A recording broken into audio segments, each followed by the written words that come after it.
बोलिए सदगुरुदेव की जय, कबीर साहेब की जय, सतनाम धर्म की जय। આજે 14 અને પૂનમ બંને પણ ગણવામાં આવે છે। કાલે રક્ષાબંધનનો તહેવાર છે। આપણે કબીર સાહેબનું મૌલિક ગ્રંથ બીજા એમાંનું જ્ઞાન બહુ ઉત્તમ છે। કદાચ 6 શાસ્ત્ર 18 પુરાણ 4 વેદ કબીર બીજા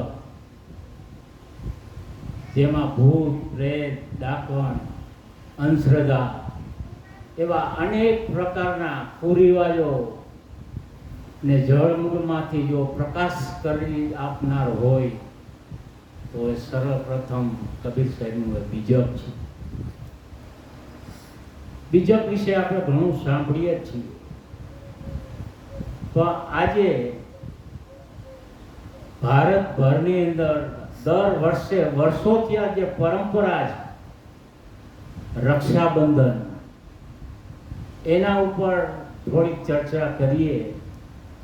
અને અત્યારના યુગ પ્રમાણેની રક્ષાબંધન આ કોઈ ગ્રંથોની અંદર લખેલું નથી।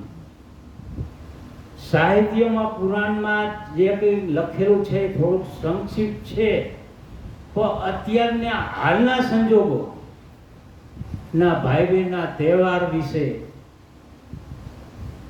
હું એક બહુ મોટો લેખક નથી, પણ જ્યારથી બચપણથી તે મારા કોલેજ દરમિયાન હું પેલા લેખ લખતો અને આજે લખું છું અને એ આપની સમક્ષ રજૂ કરતો હોઉં છું, તો હું ક્યારે ચોખટ કરતો નથી। કારણ કે આજે યુગ ફરી ગયો છે। કબીર સાહેબનો જમાનો અલગ હતો, તુલસીદાસનો પણ અલગ હતો। એ બધાય સમય પ્રમાણે જે લખી ગયા બોલી ગયા એ પ્રમાણે આપણે વર્તન કરવું એ પણ જરૂરી છે। એના પાસે એટલું જ્ઞાન હતું તે અત્યારનું પણ એ બોલી ગયા, તો આજનો યુગ પ્રમાણે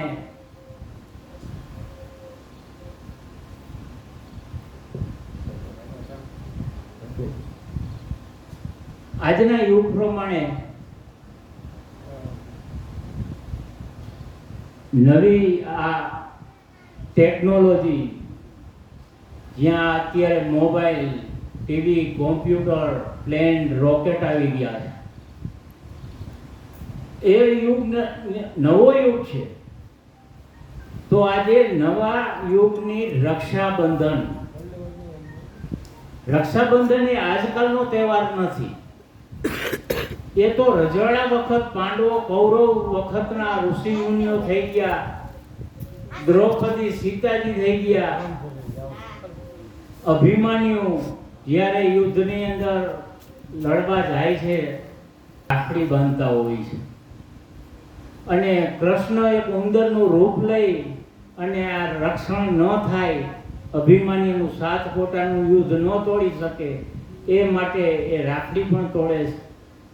આ એક કાલ્પનિક કહાણી છે, સમજવાની છે। એ તો આપ સૌ જાણો છો, પણ સમાજના ઘણા માનંદી માણસો હોય છે એ નથી જાણતા। નડિયાદની અંદર એક મહાન મંદિર છે, અને એ અભિલાષ સાહેબ જ્યારે આવ્યા ત્યારે એમના જે ગુરુ હતા એમને કીધું કે આધી સાખી કબીર કી। એને એમ કીધું કે અડધી સાખી જો કબીરની સાંભળ્યા પછી જીવનમાં ઉતારી દઈ તો કોઈ ગ્રંથો, કોઈ વાંચન, કાંઈ શું પણ કરવાની જરૂર નથી।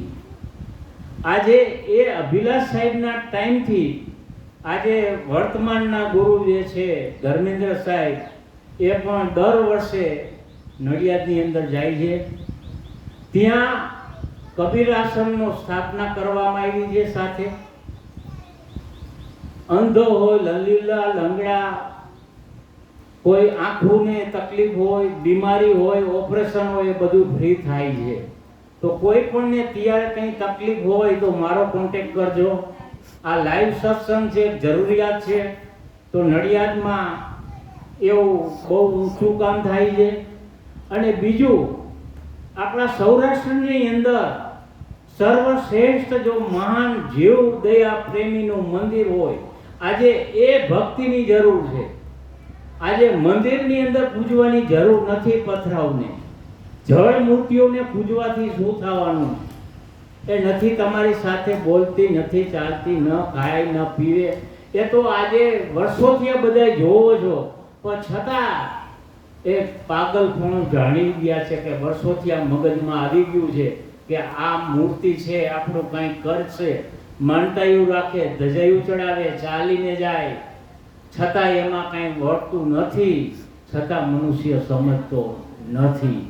એ જો અત્યારે આપણા સૌરાષ્ટ્રનું એવું મહાન મંદિર, જે જીવિત સાક્ષાત દાખલો, જેમના પૂજારી આપણી સમક્ષ અહીંયા બેઠા છે. એ પૂજારી, હું તો એને પૂજારીને ગુરુ કહું છું, કે જે આવા સાક્ષાત જીવતા જાગતા જીવોની સેવા કરી રહ્યા છે, તે આપણા સમક્ષ દર્શન કરવા લાયક વ્યક્તિ હોય, તે આપણાથી તો ઘણા અનેક ગણા આગળ છે. તો એવા બેઠેલા શ્રી સરોજબેન અને રમેશભાઈ, આજ યદુનંદન ગૌશાળામાં જાઓ અને જોવો કે ગુજરાતની અંદર આવું કાર્ય નથી કરતા. આ બંને દેવી દેવતાઓ જીવતા જાગતા, અને એના પરિવારો, એના નીચેના સંખ્યાબંધ છે માણસો, એ કેવી સેવા કરી રહ્યા છે. ત્યારે એમ થાય કે મંદિરની જરૂર નથી. મંદિરમાં દર્શન કરવાથી શું મળવાનું છે? આવા સાક્ષાત જે જીવો છે, અપંગ છે, આંધળા છે, લૂલા છે, આજે ગાયું છે, આંધળી છે, 3 પગવાળી છે, અરે એસિડ નાખી દેવામાં આવ્યું છે. રમેશભાઈ પાસેથી મેં એક મારા જીવનની અંદર શબ્દ મેં જાણ્યો છે કે વૃદ્ધાશ્રમની અંદર આજે દીકરા વહુ ગઢપણ થઈ જાય ત્યારે મા બાપને તરછોડે છે.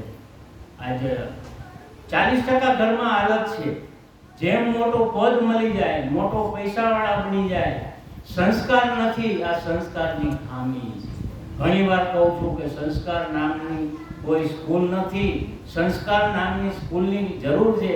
આજે છોકરું 7-8 વર્ષનું થાય, ક્યાંય મોબાઈલ શીખવાની સ્કૂલ નથી, છતાંય મોબાઈલ ચલાવતું થઈ જાય. અંદર સારું ખરાબ એ જોતું હોય છે. મોટું થાય, યુવાન થાય, પછી એ બગડે છે. આ મોબાઈલ સારો પણ છે, ખરાબ પણ છે.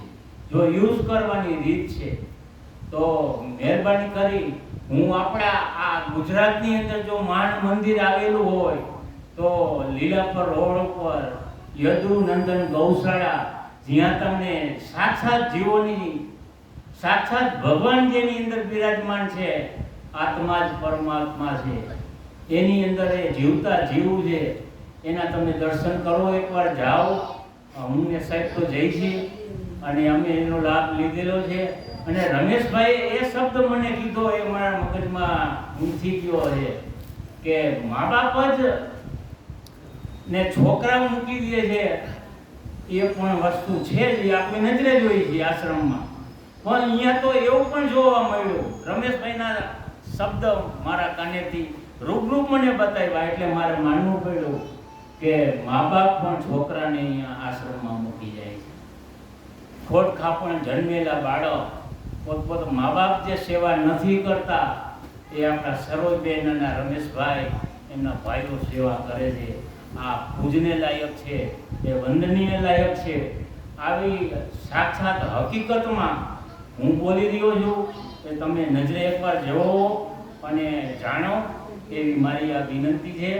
અને હવે હું બતાવું છું કે આજના યુગનું રક્ષાબંધન, ભાઈ બહેનનો તહેવાર,